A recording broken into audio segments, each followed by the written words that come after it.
You're sitting on the sofa, deep into a show you were only going to watch one episode of, or cross-legged on the floor, or, let's be honest, on the toilet for a little longer than intended, and then you stand up, and your foot is completely dead. Not painful, not cold, just gone, like it stopped existing.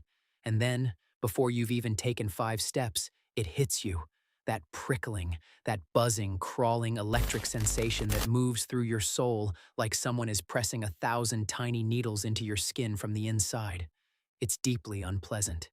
And if you've ever wondered what is actually happening inside your leg when it does that, the silence, the dead weight, and then that almost painful prickling as it wakes back up, the answer is more interesting than you'd expect. Because your limb isn't broken, and the pins and needles aren't a sign something went wrong. They're actually a sign something is going very, very right. Let's start with the dead part, the numbness. The medical term is paresthesia. Any abnormal sensation, numbness, tingling, burning, prickling, that results from disrupted nerve signaling. And the key word there is nerve, not blood, not circulation, nerve. Because here's the first thing most people get wrong. A foot falling asleep is not primarily about blood flow being cut off. The main driver is nerve compression. Your blood vessels are involved, but they're a supporting character. The nerve is the lead. Here's a simple way to picture it. Think of a garden hose carrying water from a tap to a sprinkler at the other end. That water is information, nerve signals traveling from your brain, down your spinal cord, through the nerves in your leg, all the way to your foot.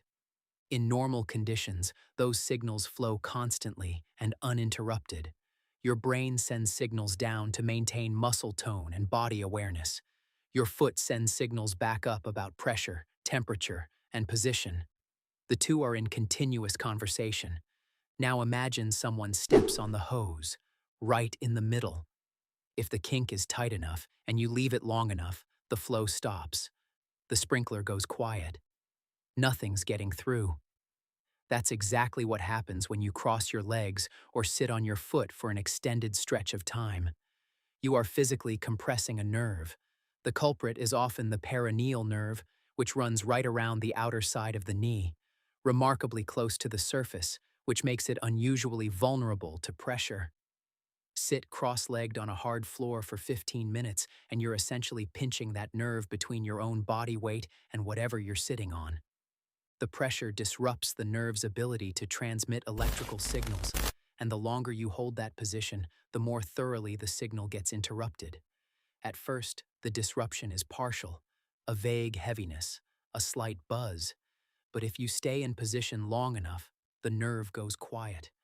Your brain stops receiving information from your foot about where it is, what it's touching, what temperature it is. And in the absence of that information, your foot feels like nothing.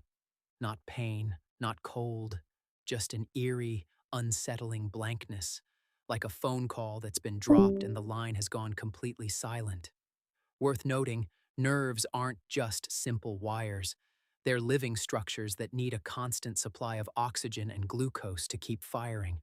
When you compress a nerve, you often partially compress the blood vessels running alongside it too, cutting the metabolic supply on top of the mechanical pressure. Nerves are surprisingly sensitive to this. Even a few minutes of reduced oxygen delivery is enough to start impairing function. The nerve isn't damaged, it just can't do its job under those conditions. The moment you release the pressure, it starts recovering immediately. But recovering from nerve compression is not like flipping a switch. It's more like rebooting a complicated piece of electronics that got interrupted mid-process.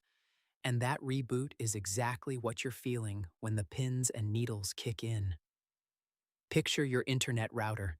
Everything's working fine, then there's a power cut. When the power comes back on, the router doesn't instantly snap back to full function.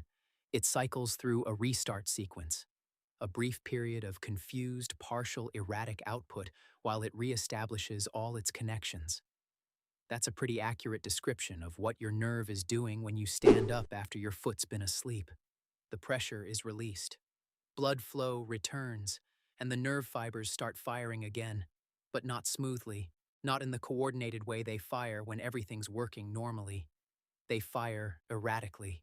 Different fibers at different rates, some too fast, some out of sequence, sending signals the brain doesn't quite know what to do with. The result is a chaotic burst of confused sensory information from a part of your body that was previously silent. Your brain interprets that chaos the only way it can, as sensation, as that prickling, buzzing, crawling feeling. The pins and needles.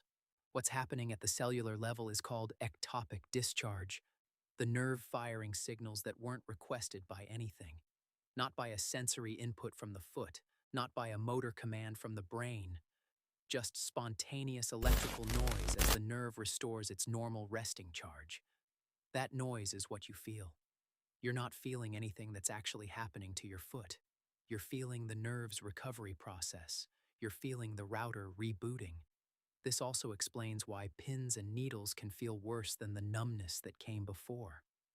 Numbness is the absence of signal, nothing to feel. Pins and needles are an excess of unstructured signal flooding in all at once.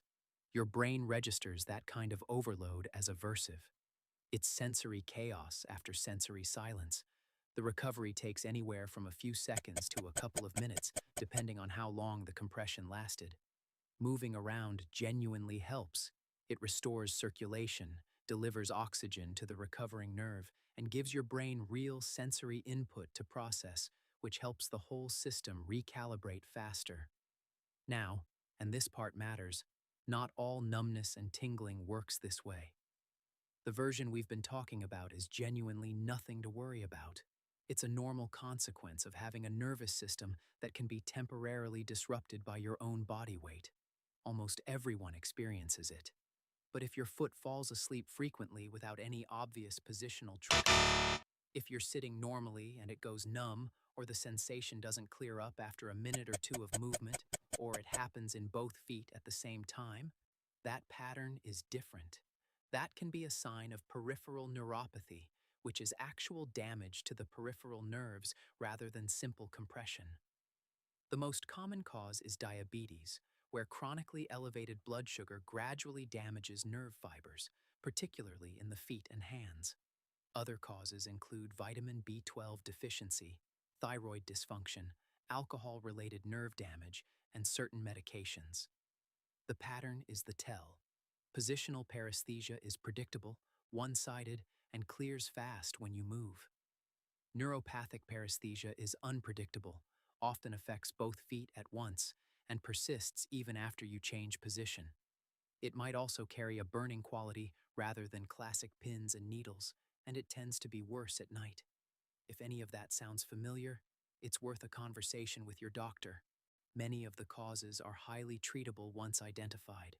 For everyone else, for the average foot that fell asleep because you sat cross-legged through 3 episodes and forgot you had legs, the garden hose got kinked and your router is rebooting. The prickling is uncomfortable, but it's the good sign.